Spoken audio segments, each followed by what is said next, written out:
मित्रांनो, आम्ही वृक्षप्रेमी आहोत, निसर्गप्रेमी आहोत।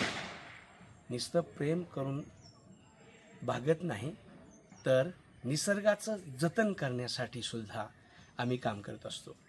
एखाद्या झाडाचं नुसतं पान जरी तोडायचं म्हटलं तरी मला ते शक्य होत नाही, कारण निसर्ग आहे तर हे सगळे जीव आहे, जीवसृष्टी आहे।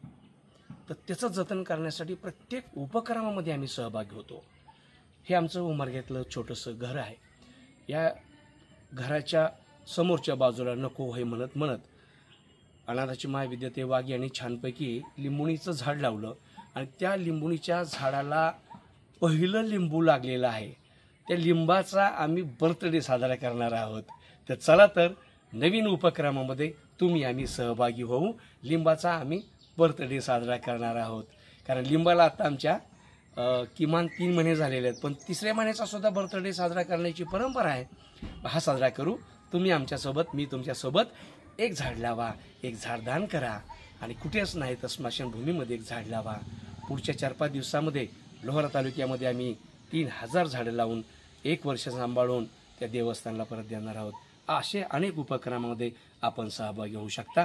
तुम्ही मला लावण्यासाठी एक झाड, एक रोप दान करू शकता। चला तर आम्ही लिंबाचा बर्थडे साजरा करणार आहोत।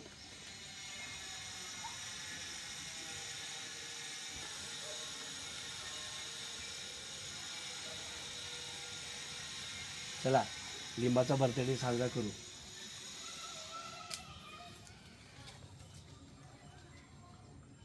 हॅपी बर्थडे लिंबू।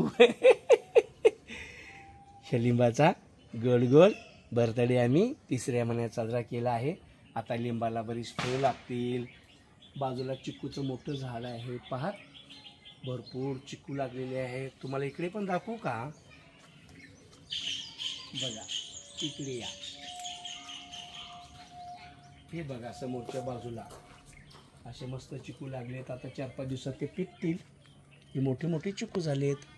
इकडे चिक्कू आहे, इथं लिंबू आहे, आता इकडे पेरू आहे। माझ्या सर्व मॉर्निंग वॉकच्या मित्रांना हे पेरू खूप आवडतात। आमचे पत्रकार लक्ष्मणराव पवार तर आवर्जून पेरू आणि आंबे घेऊन जात असतात। चला तर एक झाड लावू, एक झाड दान करू आणि कुठेच नसलं तर स्मशानभूमीमध्ये झाड लावू, कारण ते झाड आपली पहचान बना के जाता है। नमस्कार।